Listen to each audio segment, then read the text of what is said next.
CE 學人文化教育學院響2005年開始教學，2008年成立咗501C3非牟利教育機構，我已經踏入咗第6個年頭。我哋位於蒙市、Rosemead 以及係 Charlottetown 設有分校。多年以嚟，我哋培育咗唔少嘅優秀學生。今年我哋中文班擴大招生，響 Rosemead 市會招收更多嘅學生。我哋選擇經驗豐富嘅老師、優質嘅教材、完善嘅制度。我哋學校努力咁樣提高高質素嘅學習機會。學人文化中文教育有嚴謹嘅教育精神，品格教育係我哋學人文化首要嘅教育理念。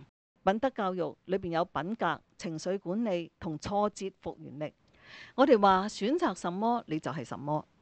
我哋教育學生學習生命嘅意義、真實嘅競爭力。我哋針對唔同年齡層嘅學生，強調品德教育。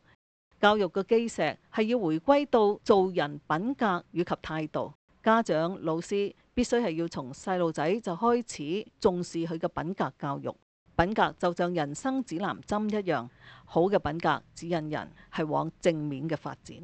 中文班新學期開課嘅日期係9月17號，位於由此密市嘅校舍，設備完善，有舒適嘅綠草校園。睇住你嘅細路仔嘅結實成長，最重要嘅中文德育係事不宜遲，孩子嘅成長不容等待。